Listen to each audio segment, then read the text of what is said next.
On December 7, 1941, Rear Admiral Emory S. Land sat in his Washington office at the United States Maritime Commission, listening to radio reports of the Japanese attack on Pearl Harbor. The news confirmed what he had feared for years. America was now at war in two oceans simultaneously, and the nation's merchant fleet was woefully inadequate. The United States had fewer than 14 million tons of merchant shipping available. Navy assessments estimated the war would require at least 30 million tons to supply America's own forces and its allies.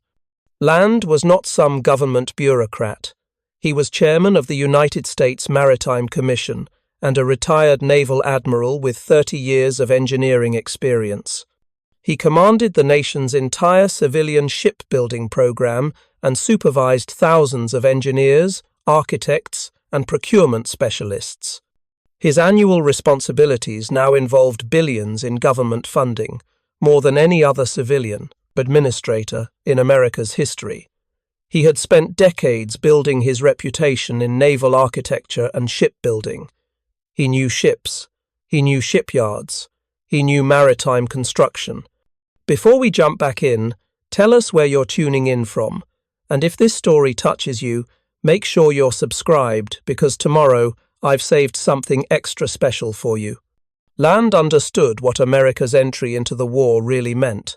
The president needed American shipbuilding to gear up for production on a scale never attempted in human history. In 1940, the entire United States had built fewer than 50 ocean-going cargo vessels.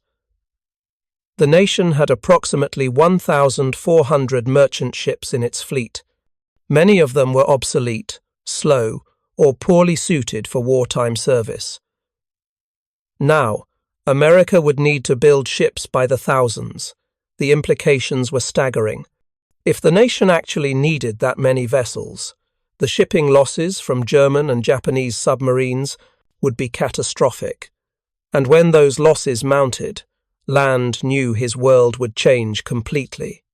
Within 1 week, Roosevelt would expand Land's authority and budget exponentially, making the Maritime Commission one of the most powerful agencies in Washington.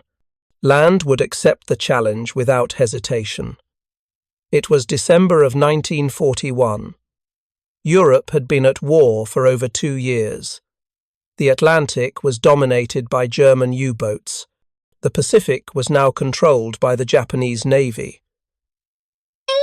Britain was struggling to import enough food and supplies to survive, and Roosevelt was asking American industry to build a merchant fleet larger than anything the world had ever seen. The problem was nobody believed it could be done, especially not the Japanese. In Tokyo, Imperial Navy officials received Roosevelt's shipbuilding directives with what their intelligence officers called dismissive confidence. Admiral Isoroku Yamamoto received reports on American industrial capacity that reinforced Japanese strategic assumptions. Their assessment was clear. America could not build merchant ships fast enough to matter. The claim of emergency shipbuilding programs was propaganda designed to intimidate Japan and boost American morale. The intelligence analysis seemed logical. American shipbuilding in 1940 totaled fewer than 50 ocean-going merchant vessels. Even with maximum effort, Japanese analysts estimated America might reach 300 ships annually by 1943. Anything more was fantasy. The Imperial Navy had detailed information on American shipyards. They knew about Newport News Shipbuilding, New York Shipbuilding Corporation, and Bethlehem Steel's shipbuilding division. They knew these companies built ships one hull at a time using traditional methods. Skilled craftsmen assembled each vessel individually over many months. There were no assembly lines for ships. Automobiles could be mass-produced. Ships could not. The technical requirements were too complex, the steelwork too specialized, the fitting too precise. One Japanese intelligence report from January 1942 concluded that Roosevelt's shipbuilding program was primarily psychological warfare intended to boost civilian morale. The report stated American industry lacked the skilled workers, the welding capacity, the engineering expertise, and the material handling equipment to produce more than 500 ships per year under ideal conditions. The analysts were certain. America was not a maritime power on the scale needed. It was a nation that had allowed its merchant fleet to decline after World War I, with shipyards that had been largely idle during the Depression years. The United States had no experience with standardized ship construction, no infrastructure for mass shipbuilding, and no pool of trained shipyard workers large enough to matter. Japanese planners estimated it would take America at least 3 years to build the shipyard capacity needed for serious production. By that time, Japan would control the Western Pacific and Southeast Asia completely, making American intervention impossible. Admiral Yamamoto privately expressed some concern about American industrial potential, having studied at Harvard and served as naval attaché in Washington. But even he underestimated what was about to happen. Admiral Takejiro Onishi, who would later become the father of the kamikaze program, reinforced the prevailing confidence. Onishi told his staff that Americans could build excellent skyscrapers and automobiles, but complex steel ships required Japanese craftsmanship and attention to detail. The Americans lacked the industrial discipline and maritime tradition for shipbuilding at scale. The Imperial Navy believed him. This belief would prove to be one of the most catastrophic intelligence failures in Japanese military history. But there was one man in America who thought Roosevelt's shipbuilding numbers might actually be possible. His name was Henry J. Kaiser, and he worked in construction and heavy industry, not shipbuilding. Kaiser was 59 years old in 1941. He was born in New York State to German immigrant parents, had little formal education, and built his fortune through extraordinary organizational ability rather than technical expertise. He had helped build Hoover Dam, Grand Coulee Dam, and the Oakland-San Francisco Bay Bridge. His companies specialized in massive construction projects that required coordinating thousands of workers, moving mountains of material, and solving complex logistical problems under tight deadlines. Kaiser had never built a ship in his life. His companies built roads, dams, and bridges. But Kaiser understood something the Japanese analysts did not. The principles of mass production could apply to anything, including ships. The Japanese were right that American shipyards built vessels like craftsmen, but they were wrong to assume that method was the only way. Kaiser had witnessed how Henry Ford revolutionized automobile manufacturing through assembly line methods. He believed the same transformation was possible for shipbuilding. The question was whether anyone would let him try. In December 1941, Kaiser traveled to Washington to meet with Admiral Land. Todd Shipyards, an established builder, had brought Kaiser in as a partner for new emergency shipyards on the West Coast.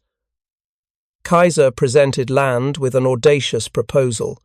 Instead of building ships the traditional way, laying down a keel and slowly building up the hull in place over 12 to 18 months, Kaiser wanted to apply production line techniques. He proposed building ships in sections at multiple locations simultaneously, then bringing those sections together for final assembly. Land was initially skeptical. Shipbuilding had always been done a certain way because water creates unique stresses on large steel structures. Kaiser was proposing methods that violated centuries of maritime construction tradition. But Kaiser was persuasive, and America was desperate for ships. The Japanese submarine campaign in the Pacific and the German U-boat offensive in the Atlantic were sinking Allied merchant vessels faster than they could be replaced. In February 1942, German Admiral Karl Dönitz launched Operation Drumbeat, sending U-boats to America's east coast where they found merchant ships sailing with lights on against dark shorelines. The results were catastrophic. In the first 6 months of 1942, German submarines sank nearly 400 ships in American coastal waters. That was over 2 million tons of shipping lost. Land gave Kaiser his chance. The Maritime Commission had already designed a simple cargo ship called the EC-2, which stood for Emergency Cargo Type 2. The design was deliberately basic, with a capacity of 10,000 deadweight tons, capable of carrying tanks, trucks, ammunition, food, and other war material. It used a simple steam power plant with obsolescent triple expansion engines that required minimal machining. The ship was intended to be welded rather than riveted, saving time and skilled labor. This design became the famous Liberty ship. It was meant to be simple enough that it could be built by workers with minimal shipbuilding experience. It was designed to be a dumb ship that smart people don't have to build. Kaiser took the Liberty ship design and revolutionized how it would be constructed. He established new shipyards at places like Richmond, California, and Portland, Oregon. These weren't traditional shipyards. They were maritime assembly plants designed from the ground up for mass production. The Richmond yard was built on mudflats that hadn't even existed as usable land before Kaiser's construction crews created them. The yard had no tradition, no established procedures, no "we've always done it this way" culture to overcome. It was a blank slate for innovation. Kaiser recruited workers from everywhere: farmhands from the Midwest, lumberjacks from the Pacific Northwest, housewives who had never held industrial jobs, African Americans migrating from the South. The new workers received intense, focused training on specific tasks rather than the traditional 4-year apprenticeships that created skilled shipwrights. Kaiser's yards operated on what he called the module system. Components of the Liberty ship, bow sections, stern assemblies, deck houses, double bottoms, bulkheads were prefabricated at separate stations away from the building ways. These modules were built by teams specialized in just that component. Then massive cranes moved these modules into place for final assembly. The approach was revolutionary for shipbuilding, though it drew directly from automobile manufacturing techniques. Preparing and narrating this story took us a lot of time, so if you are enjoying it, subscribe to our channel. It means a lot to us. Now, back to the story. Traditional shipyards laid a keel and slowly built the ship from the bottom up, one piece at a time. Kaiser's yards prepared dozens of major components simultaneously, then brought them together in a carefully choreographed sequence. The results were stunning. By April 1942, Kaiser's Richmond yard launched its first Liberty ship, just 24 days after the keel was laid. By summer, the time had dropped to 2 weeks. The shipbuilding establishment was shocked. Japanese naval intelligence initially dismissed reports about Kaiser's production speeds. They assumed American propaganda was exaggerating the numbers. Their analysts had calculated that even an experienced yard would need at least 6 months to build a 10,000-ton cargo ship. Kaiser's claims of building ships in weeks rather than months had to be fabrications or serious exaggerations. The breakthrough came in September 1942, when Kaiser's workers at the Richmond Yard No. 2 built the SS Robert E. Peary in a record-breaking 4 days, 15 hours, and 29 minutes from keel laying to launch. The Japanese Navy finally realized something unprecedented was happening in American shipyards. Kaiser wasn't just building ships faster, he was reinventing the entire shipbuilding process. The Richmond yard soon expanded to 4 separate locations, with a total of 12 shipways.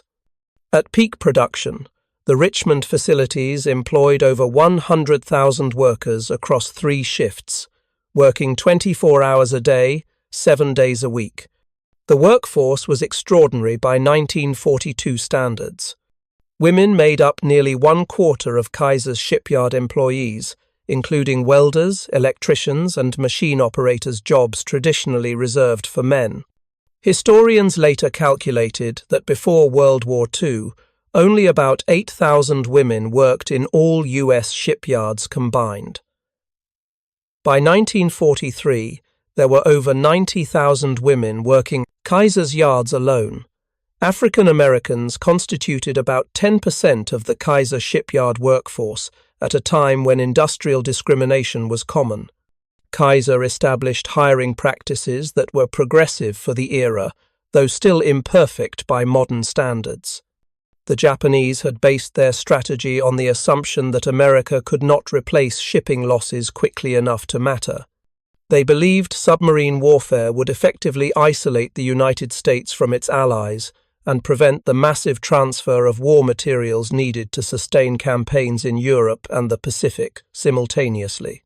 This assumption collapsed as Kaiser's production methods spread to other shipyards. By early 1943, American shipyards were launching 3 Liberty ships per day. A new 10,000-ton cargo vessel slid down the ways every 8 hours on average. The Japanese Navy could not sink ships fast enough to overcome this production rate. Admiral Yamamoto reportedly told his staff, "The fate of the empire rests on our ability to stop American supplies reaching our enemies. We sink 1 ship, they build 3. This equation does not favor Japan." Liberty ships began appearing throughout the Pacific theater, in numbers the Japanese had considered impossible. American supply lines to Australia remained intact despite submarine attacks. Material flowed to New Guinea, the Solomon Islands, and other battlefronts in quantities that Japanese planners had never anticipated. The strategic calculation had fundamentally changed. Kaiser's innovations didn't stop with modular construction. He revolutionized welding techniques for shipbuilding. Traditional shipyards used riveting, which required skilled workers on both sides of the hull plate, one to hold the rivet in place, another to hammer it. Kaiser's yards pioneered the use of welding on a massive scale, allowing a single worker to join plates more quickly than a riveting team.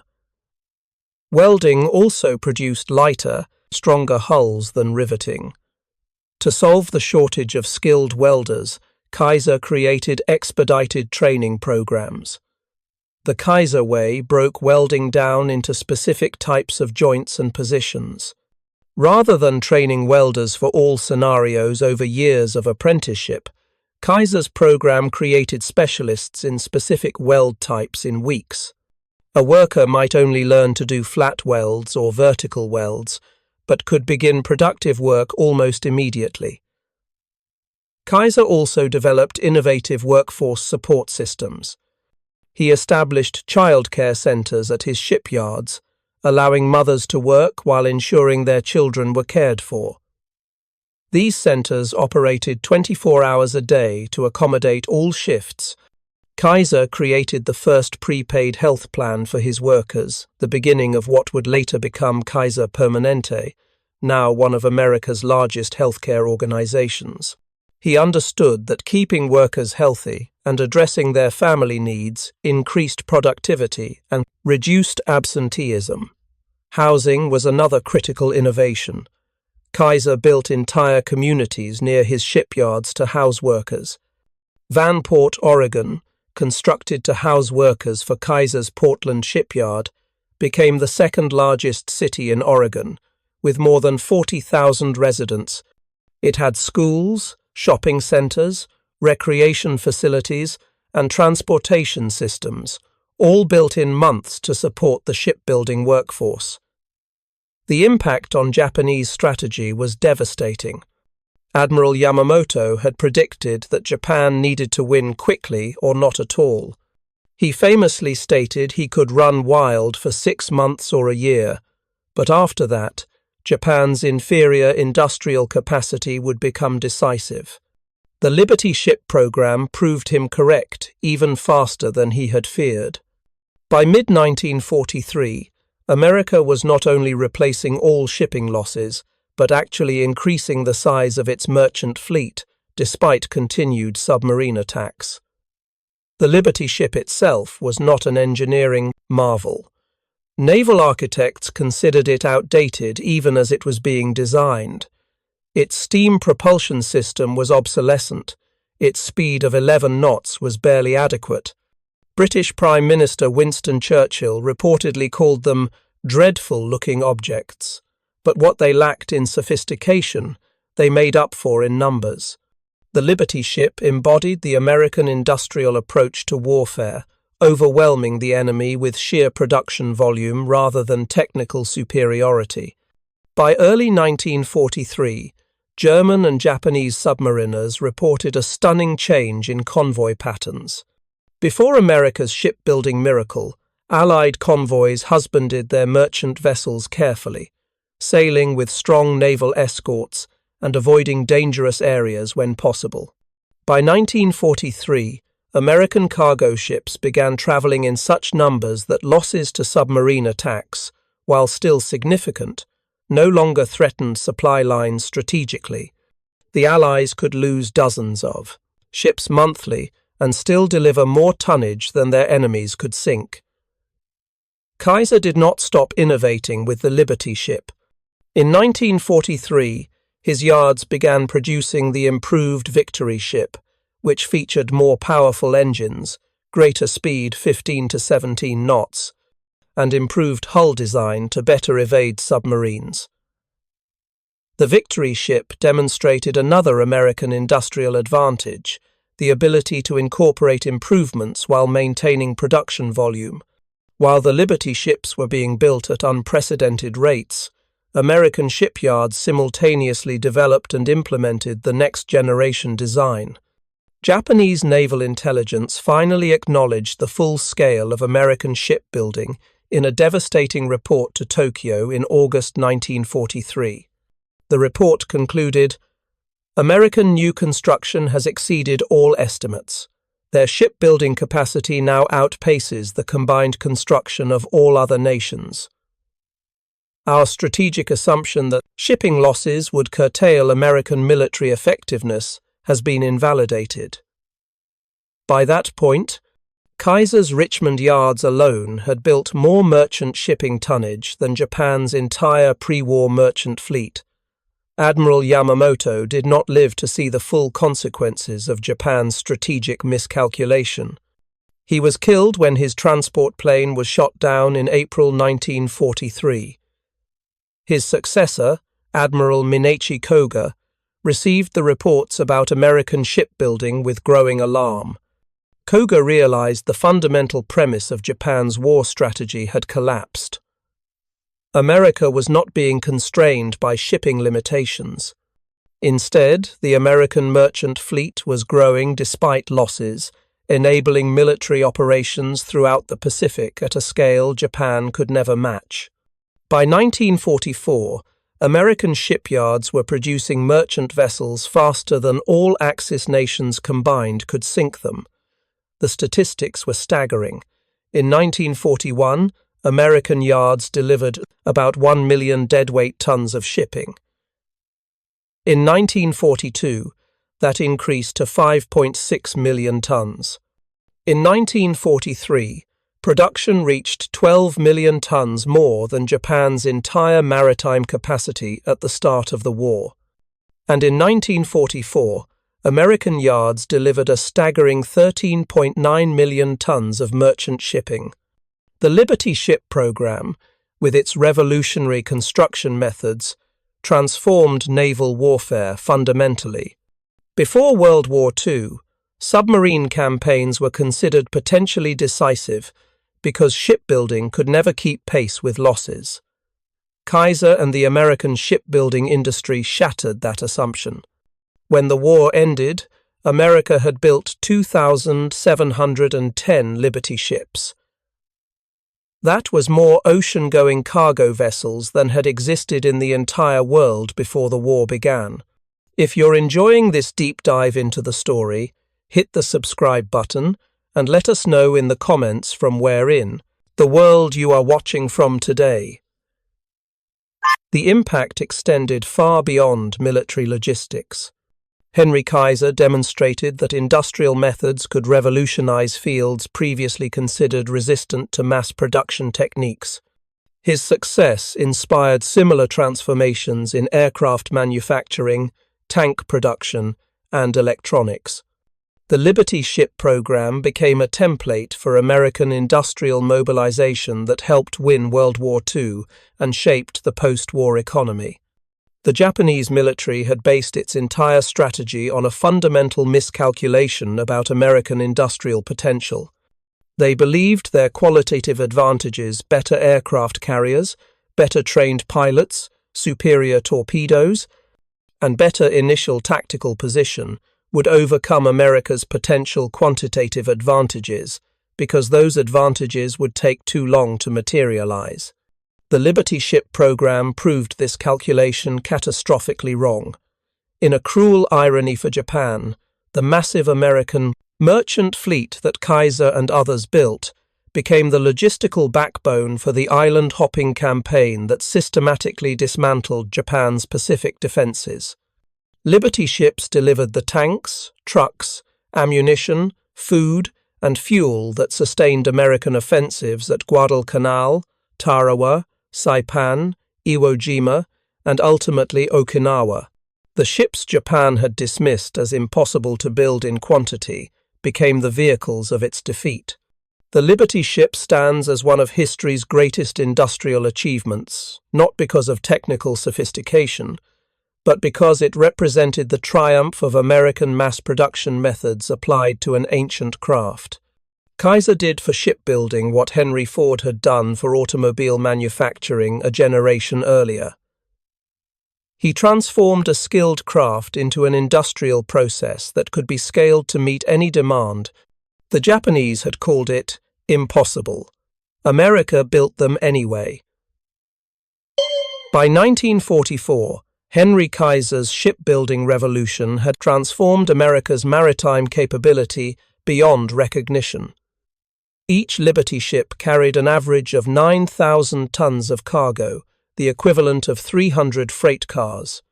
With over 2,000 ships now in service, America's newly created merchant fleet could transport 18 million tons of war material per voyage.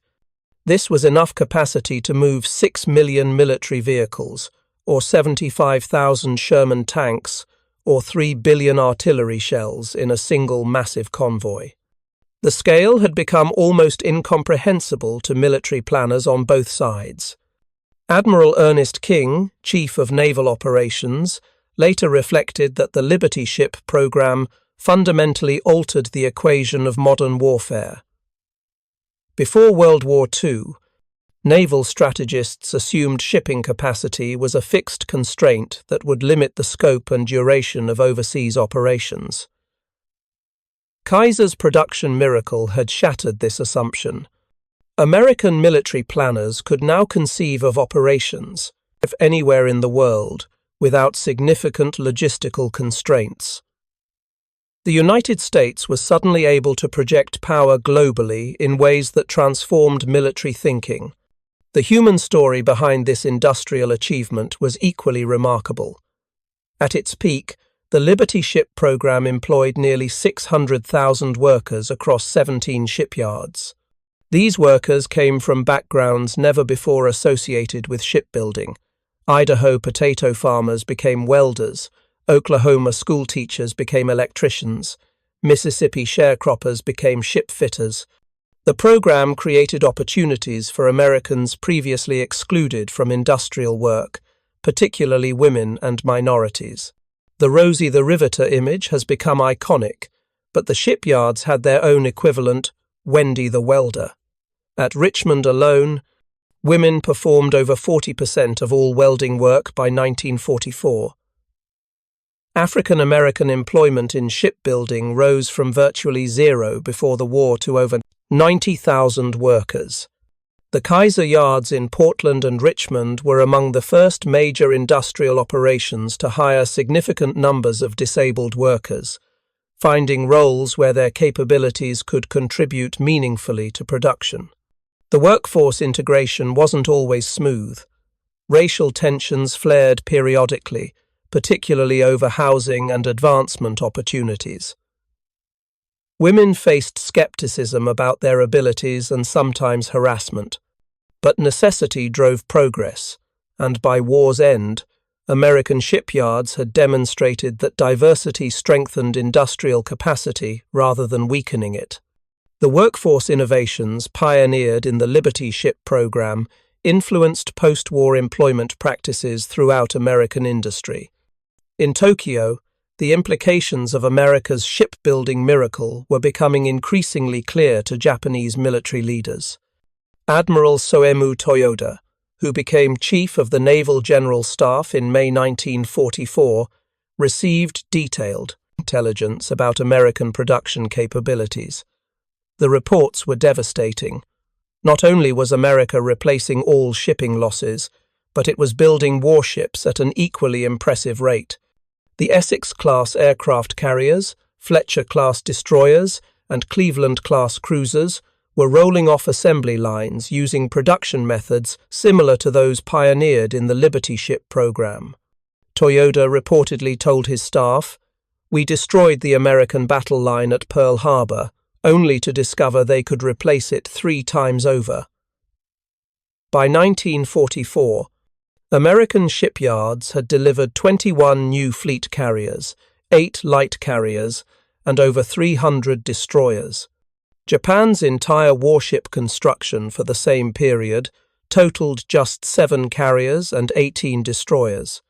The production disparity was so enormous that Japan could not win, even if its forces achieved a 5-to-1 kill ratio against American ships. A Japanese naval intelligence assessment dated June 19, 1944 stated, "American merchant shipping tonnage now increases by nearly 1 million tons monthly, despite our submarine and air attacks. Their construction rate exceeds our capacity to sink ships by a factor of at least 3. This imbalance worsens monthly as our naval and air assets diminish while theirs multiply. The shipbuilding gap alone makes our strategic position untenable." The Liberty ships themselves began taking on almost mythical status among Allied sailors and Axis submariners alike. They weren't beautiful vessels by any nautical standard. British sailors nicknamed them ugly ducklings for their boxy utilitarian appearance. American crews called them sheet iron coffins because of their thin hulls and vulnerability to torpedo attacks. But they kept coming, wave after wave, convoy after convoy, an endless stream of cargo vessels that seemed immune to attrition as a fleet, even as individual ships were lost.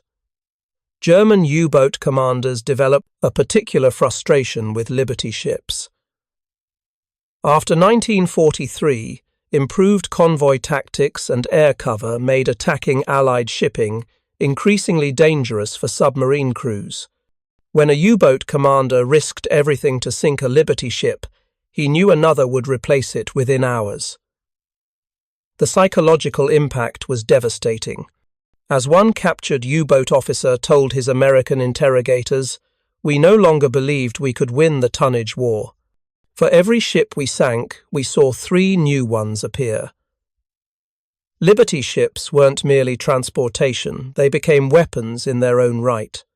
Many were fitted with naval armed guard units, typically consisting of a 4-inch deck gun, several anti-aircraft weapons, and Navy gunners to operate them.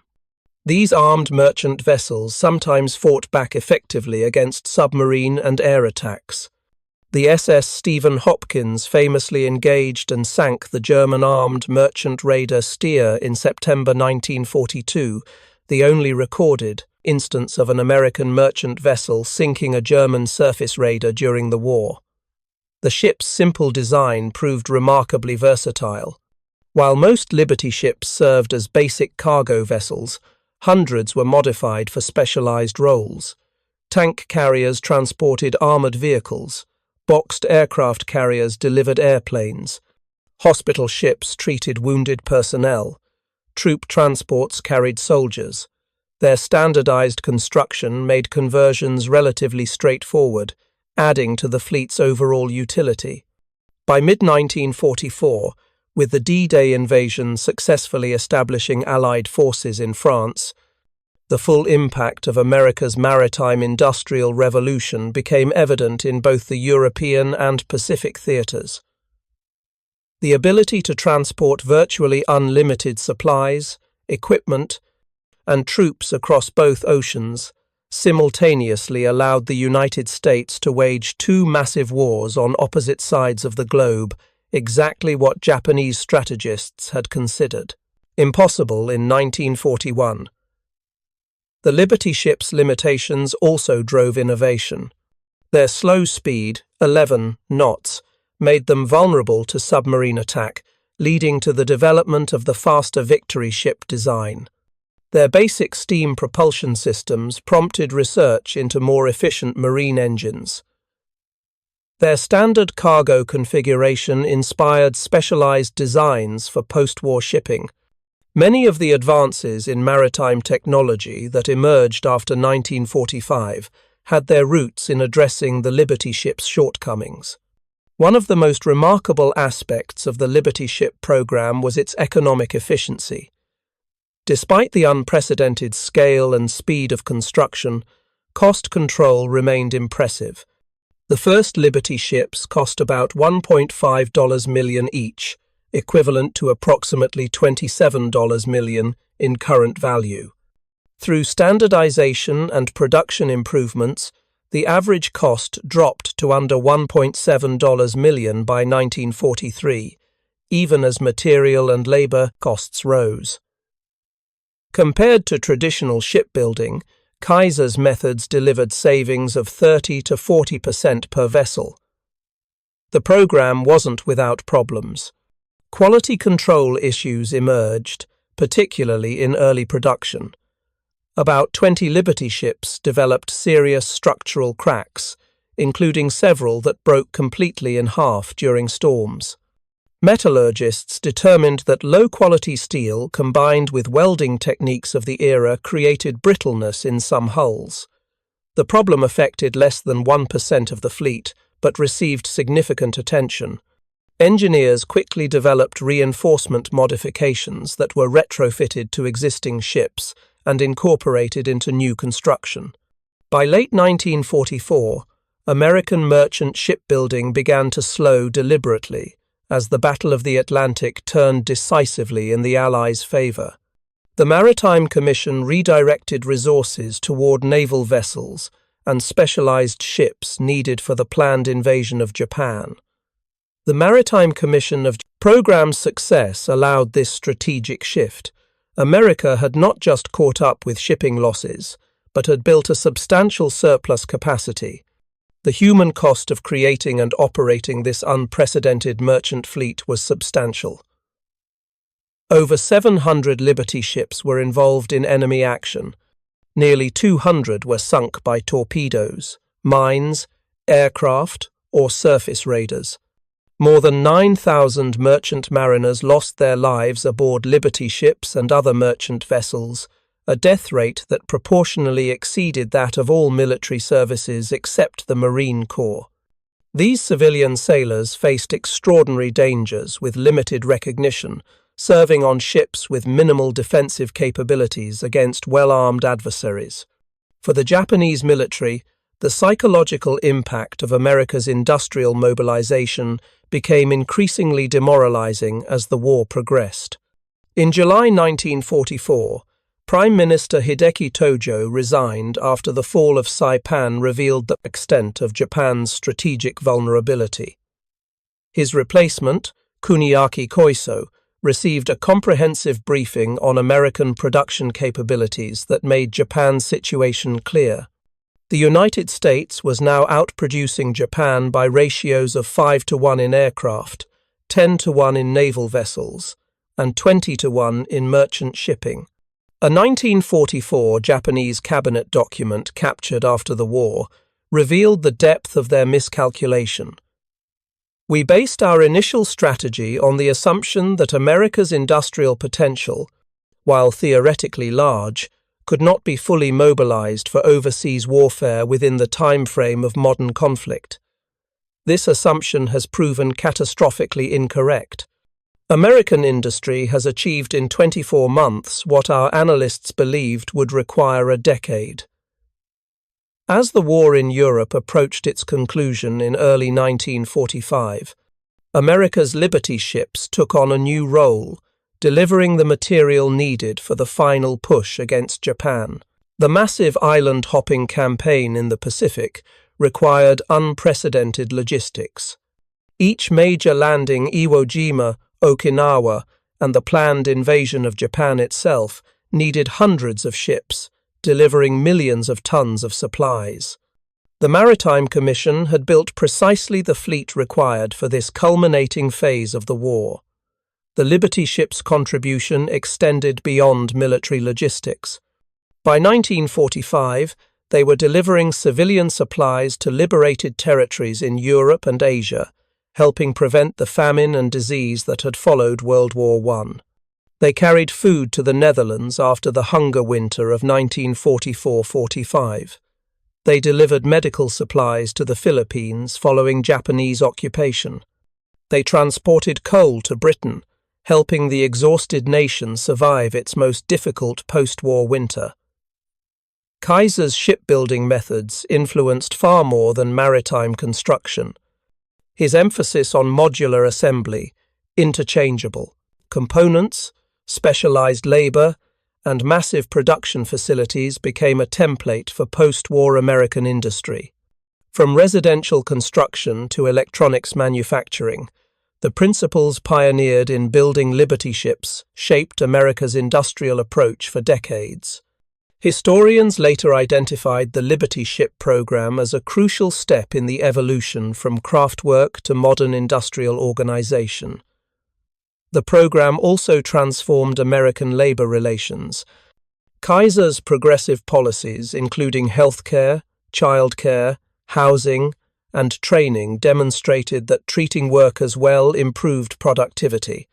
His Richmond yards experienced fewer strikes, lower absenteeism, and higher output per worker than shipyards, with more traditional labor practices. After the war, many American corporations adopted elements of Kaiser's approach, contributing to the relatively harmonious labor management relations of the 1950s. For Henry Kaiser himself, the shipbuilding miracle was just one chapter in an extraordinary career. After the war, he expanded into aluminum production, healthcare, housing development, and even automobile manufacturing with the short-lived Kaiser Fraser Corporation. His healthcare system for shipyard workers evolved into Kaiser Permanente, now serving over 12 million Americans. His construction companies built highways, dams, and infrastructure projects worldwide. But he considered the Liberty ship program his greatest achievement. When the last Liberty ship, the SS Albert M. Bow, slid down the ways at New England Shipbuilding Corporation on October 27, 1945, it marked the end of the largest shipbuilding program in history. In just 4 years, American shipyards had produced 2,710 Liberty ships, totaling over 27 million deadweight tons. Laid end to end, these vessels would stretch for more than 300 miles. Their cargo capacity could transport the entire pre-war Japanese army in a single voyage, with room to spare. The story of how America built 2,710 Liberty ships in 4 years is not just maritime history. It is a story about organizational capacity, engineering innovation, workplace transformation, and national mobilization. It is about Henry Kaiser staying awake on transcontinental flights, sketching shipyard layouts on the backs of envelopes because he knew traditional shipbuilding methods could be revolutionized. It is about women welders working 24-hour shifts to complete vessels in days rather than months. It is about African American workers moving from southern agriculture to West Coast shipyards within weeks, learning complex industrial skills they had been told were beyond their capabilities. It is about Admiral Land converting obscure maritime legislation into the largest industrial program in history. It is about Roosevelt setting targets that seemed impossible and American industry exceeding them. It is about Japanese intelligence analysts looking at American shipbuilding capacity in 1940 and concluding America could never replace its losses. Those analysts made a fatal error. They assessed America's industrial capability based on what it was doing, not what it could do.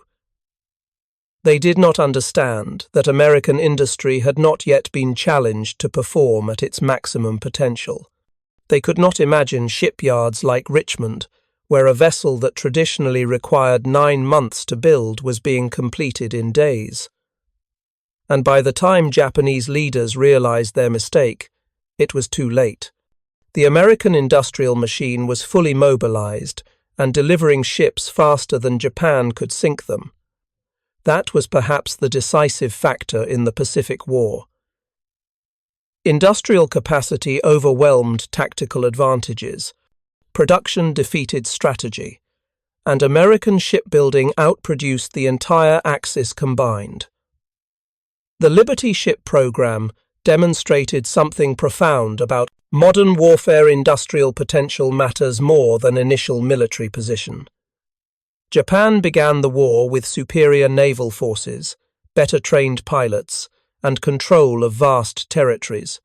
The United States began with an inadequate merchant fleet, limited military forces in the Pacific, and no experience in mass shipbuilding.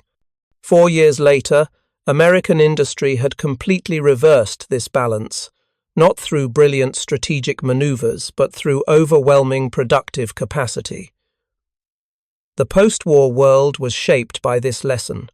The Cold War competition between the United States and Soviet Union became primarily an industrial and technological contest, rather than a direct military confrontation. Both superpowers understood that victory in any protracted conflict would go to the side with greater productive capacity, not necessarily the side with initial tactical advantages. The Liberty Ship program had demonstrated this reality with unprecedented clarity. When the last Liberty ships were decommissioned from active service in the 1960s, few Americans recognized their historical significance. They were unglamorous workhorses that had never captured public imagination like aircraft carriers or battleships. But military historians increasingly identify the Liberty Ship program as one of the decisive factors in Allied victory, a case study in how industrial mobilization determines modern warfare's outcome. In 1941, Japanese Admiral Yamamoto had warned his government about awakening a sleeping giant. The Liberty Ship program revealed exactly what he feared: America's unmatched ability to transform its peacetime economy into an overwhelming war machine. The production miracle that Japanese intelligence dismissed as propaganda became the logistical foundation for their defeat. 2,710 Liberty ships built in 4 years. The Japanese called it impossible. America built them anyway. Up next, you've got 2 more standout stories right on your screen. If this one hit the mark, you won't want to pass these up. Just click and check them out. And don't forget to subscribe and turn on the notification bell so you don't miss any upload from us.